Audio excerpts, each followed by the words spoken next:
Hello mga kabarbers. Yung magandang hapon po sa inyo lahat. Ngayon ay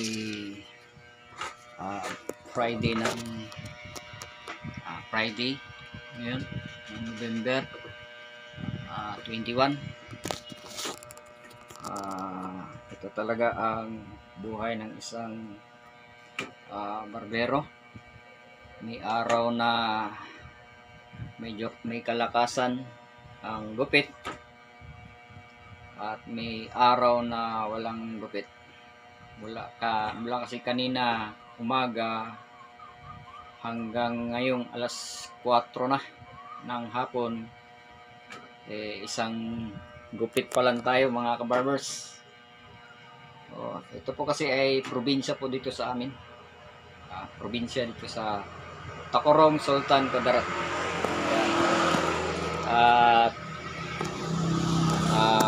siguro napagod yung mga tao dito sa Tacurong kasi nga merong ano doon sa Isulang, tawag dito yung Talakudong. Ayan, Talakudong nila. At gabi-gabi ay ang mga tao doon ay mamasyal doon. Siyempre enjoy nila ang Talakudong ng Isulan. Ako nandito ako sa Tacurong pero hindi ko type kasi ang mag gala-gala ng ganyan. Kaya ako nandito lang sa barbershop. Ang aking ginagawa is barbershop, bahay, barbershop, bahay. Lang. Kaya may season talaga na medyo may kalakasan ng gupit. May season naman na walang gupit. Kaya hindi tayo nawawala ng pag-asa kasi alas 4 ko naman. Hanggang alas 7 tayo ng gabi mamaya. Baka meron pang magpahabol ng gupit. Hindi tayo nawawala ng pag-asa.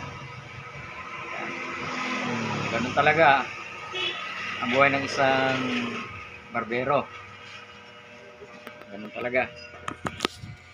Kaya lalong dito sa probinsya namin, ay nako, mahirap kasi nga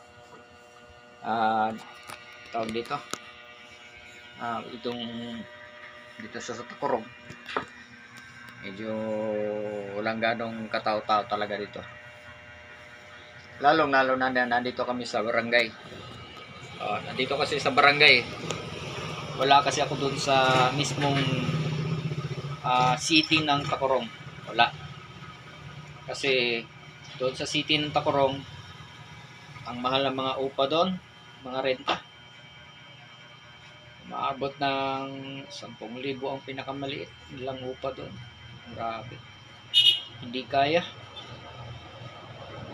Ako kasi hindi ako mabilisan maggupit Wala, slowly lang ako. Sila doon believe din ako sa kanila kasi ang bilis nilang magupit. Nakikita ko naman gupit nila doon. Ang galing, bilis na matapos nila. Kaya ako hindi ako mabilis, mga 45 minutes. Kaya 45 minutes. Pinaka ko na yung mga 30 minutes.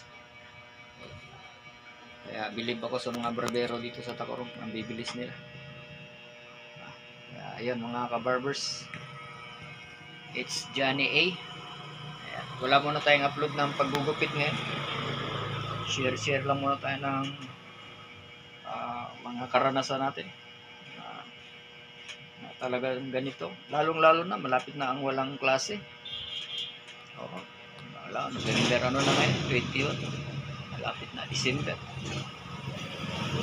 Pero hindi naman tayo nawawala ng pag-asa. Ganun talaga ang buhay. Bilog ang mundo. Kaya tiyaga lang tayo mga kabarbers. Kaya ito yan ang mga gamit ko. Ayan. Hanggang dito na lang mga kabarbers. God bless. Ingat po kayo sa inyong mga pang araw-araw. God bless po sa lahat.